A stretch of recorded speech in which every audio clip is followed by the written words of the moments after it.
सीते राम कथा हृदयम।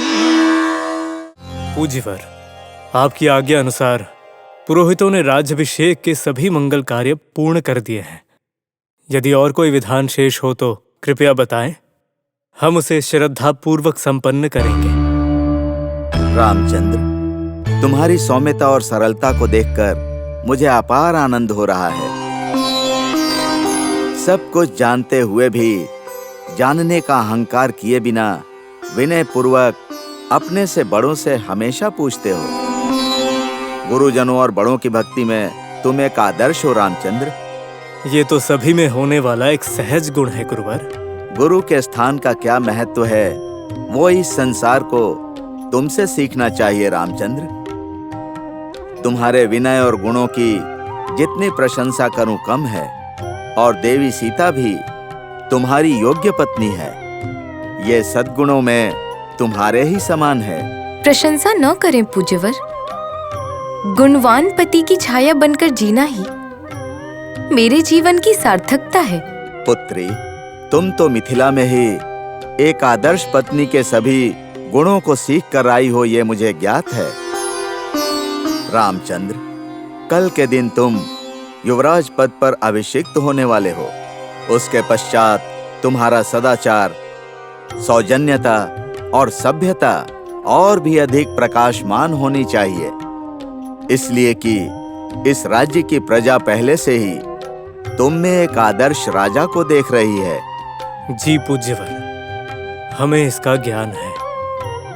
यथा राजा तथा प्रजा इस युक्ति के अनुसार प्रभु को धर्म और नीति के पालन में प्रजा के लिए तत्पर होना चाहिए। यदि राजा धर्म और नीति का उल्लंघन करे तो प्रजा दुराचारी हो जाती है। ऐसा नहीं होना चाहिए। ये अयोध्या कभी ऐसे धर्म विमुख राजा को स्वीकार नहीं करेगी। प्रजा की अपेक्षाओं के अनुसार आगे कैसे आचरण करना है, प्रजा के योगक्षेम का कर्तव्य किस तरह निभाना है, अपने व्यक्तिगत सुख दुख पर ध्यान दिए बिना अपने राष्ट्र की भलाई के लिए किस प्रकार व्यवहार करना है, इन सब पर हम और सीता चिंतन कर रहे हैं पूज्यवर। आहा, तुम्हारी ये दूरदर्शिता पद पाने से पहले ही उसके कर्तव्य के लिए मानसिक रूप से तैयार होने का ये गुण अपूर्व है रामचंद्र। ये तो सभी में होने वाले गुण है ना मुनिवर? हाँ पुत्री, ये गुण तो सभी में होने चाहिए, किंतु जिन लोगों में ये गुण नहीं होते वैसे लोग भी तो संसार में हैं। और उसका परिणाम अधर्म के विस्तार का कारण बनता है, और इसी अधर्म से अनीति, अन्याय, अशांति का हाहाकार मचता है। मुझे प्रसन्नता हुई रामचंद्र। मैं जो बातें तुम्हें बताने आया था, तुमने उसे पहले ही समझकर उसका मंथन शुरू कर दिया है, ये देखकर मुझे संतुष्टि हुई। अब मैं चलता हूँ।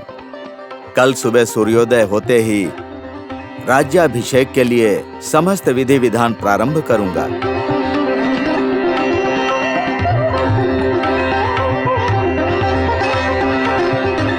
शुभमस्तु।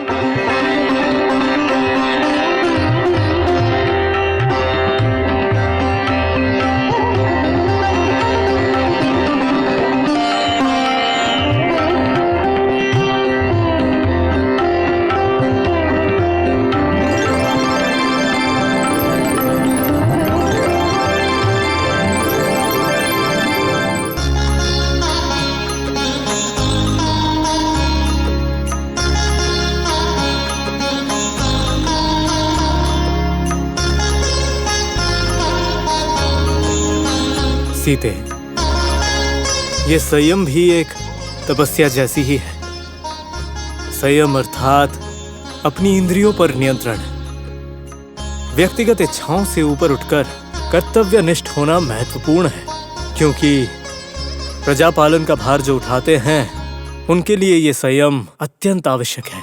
अर्थात प्रभु को अपने प्रजा के हित के लिए अपने निजी सुख का भी त्याग करना पड़ता है, यही अर्थ है न स्वामी?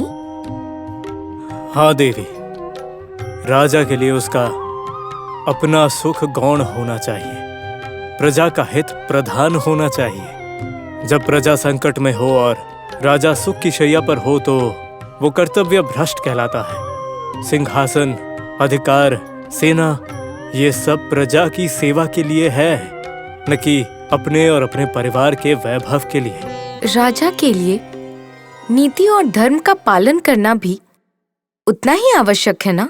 इसमें कोई संदेह नहीं है देवी। एक राजा के लिए धर्म सबसे बड़ा है और नीति उसकी पूरक है। धर्म और नीति का पालन केवल राजा के लिए ही नहीं होता, बल्कि हर व्यक्ति के लिए आवश्यक है।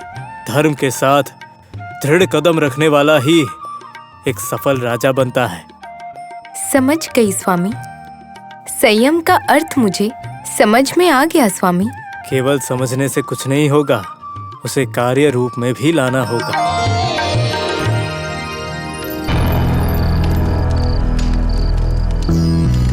महारानी कैकेयी को मेरा प्रणाम।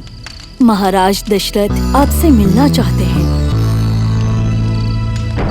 उनसे कह दो हम किसी भी कारण से इस स्थान को नहीं छोड़कर जाने वाले हैं। अब जो आज्ञा महारानी।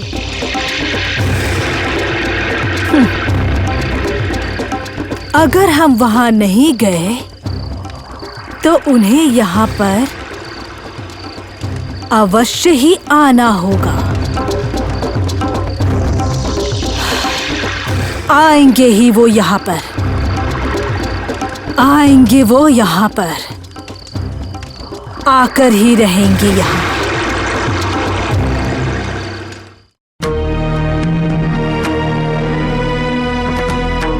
यहाँ मेरी रानी नहीं आई? क्षमा करें महाप्रभु, महारानी ने गोप भवन से बाहर आने के लिए मना कर दिया है। क्यों? क्यों नहीं आएंगी? कारण क्या है? मुझे कारण ज्ञात नहीं है प्रभु। उन्होंने केवल इतना कहा कि वो नहीं आएंगी। उचित है, तुम जाओ।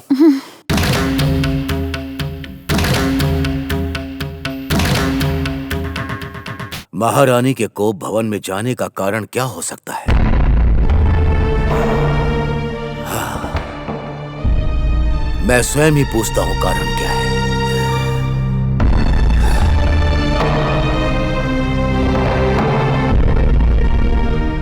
कहीं वो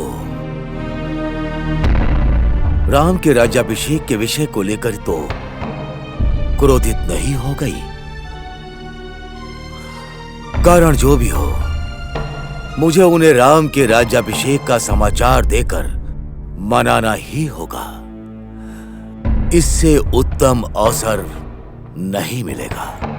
यही सही समय है।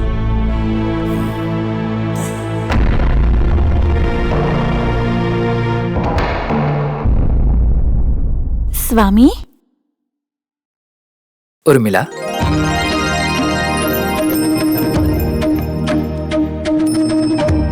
उर्मिला, मैं माताओं से मिलकर आता हूँ। इस समय वे तो विश्राम कर रही होंगी ना? नहीं उर्मिला, कौशल्या माता विश्राम नहीं कर रही होंगी। राज्याभिषेक के विचार से उन्हें निद्रा नहीं आ रही होगी। ऐसा मेरा मन कहता है उर्मिला कि अपने पुत्र की मंगल कामना हेतु वो जाग रही होंगी। मेरी माता भी उन्हीं के साथ होंगी। मैं उनसे पूछने जा रहा हूँ कि मेरे लिए कोई कार्य शेष तो नहीं। स्वामी, क्या मैं भी आपके साथ चलूं? नहीं उर्मिला, आप रहने दीजिए। आप विश्राम कीजिए। आवश्यकता पड़ी तो मैं बुला लूंगा। स्वामी। कहिए उर्मिला। स्वामी, कहिए उर्मिला, संकोच कैसा? आपके मन में जो भी है निसंकोच कहिए। मैं आपकी बात का बुरा नहीं मानूंगा। स्वामी, ऐसी कोई गंभीर बात तो नहीं है, लेकिन इस क्षण मुझे अपने माता पिता का स्मरण हो गया। इस शुभ अवसर पर यदि वे भी हमारे साथ होते तो कितना अच्छा होता ना स्वामी। बस इतना ही। हाँ उर्मिला, वो होते तो और प्रसन्नता होती, परंतु राज्याभिषेक का निर्णय इतनी शीघ्रता में हुआ है कि उन्हें निमंत्रण नहीं भेजा जा सका होगा। राज्याभिषेक संपन्न हो जाए, तत्पश्चात वो स्वयं आ सकते हैं, अथवा मैं और आप, भ्राता और भाभी, हम सब उनसे मिलने जाएंगे। ठीक है स्वामी, मैं उस सुखद क्षण की प्रतीक्षा करूंगी। ये तो भविष्य की बात है, अभी केवल राज्याभिषेक पर ध्यान केंद्रित करते हैं। मैं माताओं से मिलकर आता हूँ। रामायण पहली बार सीता के नजरिए से सिनेविस्टा क्लासिक्स की एक नायाब पेशकश। सीते राम कथा हृदयं